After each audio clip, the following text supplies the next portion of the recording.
You don't start small. You don't ease into existence like something fragile or uncertain. You arrive at 1.5 pounds, blind, hairless, and already 30 times smaller than the creature that made you. That's the first thing nobody tells you about being a bear. You begin as almost nothing, and then you become everything. There are 8 of them, 8 versions of the same ancient blueprint, each one stress-tested by a different corner of the planet. Each one built for a world that tried to kill it and failed. You're going to meet all of them. Not from a distance, from the inside. You are the American black bear. You live in the suburbs now. Not by accident, by calculation. While your cousins are out there being dramatic about territory, you figured something out centuries ago. Adaptability is a superpower that looks like a personality disorder.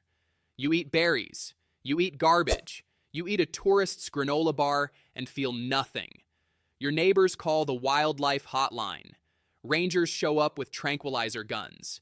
You wake up in a forest 3 counties away and walk back because you already mapped the route. This isn't laziness. This is behavioral plasticity. Your brain is wired for problem solving over brute force. You can open a car door, not because someone taught you, because you tried it once and it worked. You aren't the biggest bear. You aren't the most feared bear. You are the bear that is still here when the others are struggling. Survival doesn't always look impressive. Sometimes it looks like a bear eating pizza out of a dumpster. That bear is winning. You are the grizzly. Everything you touch becomes a crater. You dig up a meadow looking for ground squirrels and accidentally aerate 3 acres of soil. Ecologists come to study it later and call it habitat enrichment. You weren't trying to help. You were hungry. But that's the thing about being built at this scale. Your problems become the ecosystem's solutions. You carry 800 pounds of contradiction, slow enough to look peaceful, fast enough to hit 35 miles per hour in a sprint that lasts longer than most people's courage. Your hump isn't fat. It's a muscle mass anchoring forelimbs that can move 700 pounds of river rock with one swipe. You aren't just strong. You are geologically disruptive. Salmon runs shape rivers. You shape salmon runs. The ecosystem doesn't tolerate you. It depends on you. You are the polar bear. There is no map for where you live. The ice moves. The land disappears. Your address changes every week, and you have never been lost once. You navigate by wind direction, by pressure ridge memory, by a spatial awareness that researchers still don't fully understand. You are the only large land predator on Earth that actively hunts humans. Not because you are cruel, because at the top of a food web with almost nothing above you, curiosity and hunger feel identical. Your fur isn't white, it's transparent. Each hollow shaft channels UV light toward black skin beneath it, turning sunlight into thermal retention in an environment that kills the unprepared in minutes. You are a biological heat trap dressed in optical illusion. You swim 60 miles between ice flows without rest. You fast for 8 months. You give birth during that fast. You are not surviving the Arctic. You are the Arctic. You are the sun bear. You are the smallest. You are also the one with the longest tongue relative to body size of any bear species. You use it to extract honey from hives with a precision that would embarrass a surgeon. Your claws are disproportionately massive for an animal your size, curved like grappling hooks, built to tear open hardwood trees that have been sealed shut by decades of growth. You weigh 150 pounds. You dismantle rainforest architecture for breakfast.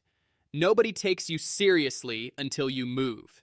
Your neck skin is so loose that when something bites down on it, you can rotate inside your own hide and bite back. This is not an accident of anatomy. This is a full contact escape hatch. You are small, yes. You are also the bear that can turn around inside and attack. Underestimating you is a geometry problem. Most things only realize that once. You are the spectacled bear. You live in cloud forest so dense that scientists still don't fully know your habits. You are South America's only bear, and you spend half your life in the canopy, 40 feet up, building sleeping platforms from bent branches. You are a bear. You build furniture. You sit in trees and eat bromeliads, and look down at the jungle floor with the energy of someone who has already solved the problem everyone else is still arguing about. You are primarily a herbivore in a world that assumes bears are predators. You eat fruit, cactus, orchid bulbs, and palm hearts. Your jaw structure is adapted to crush the hardest plant material in the Andes. You are patient in a way that feels almost philosophical. You wait for the fruit, you wait out the season. You have been doing this for millions of years, without an audience and without needing one. You are the sloth bear. You arrive at a termite mound, and the mound loses.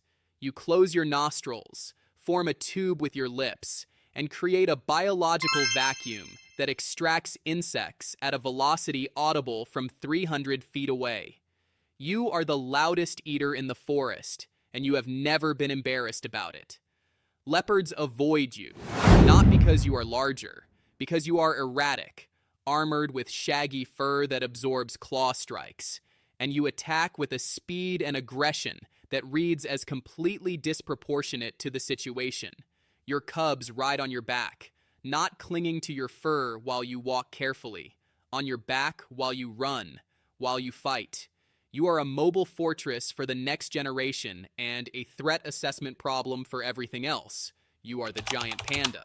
The world wrote you off, an inefficient gut, a diet with almost no caloric return, a reproductive cycle so narrow that the species seemed like it was already saying goodbye. And yet, here you are, still, because you solved the efficiency problem by eliminating urgency entirely. You slow your metabolism to a crawl. You sit. You eat for 14 hours. You process bamboo through a system that shouldn't work and absolutely does. You are not a bear pretending to be lazy. You are a bear that found a food source with no competition and optimized for stillness. In a world of escalating effort, you are the species that found a different answer.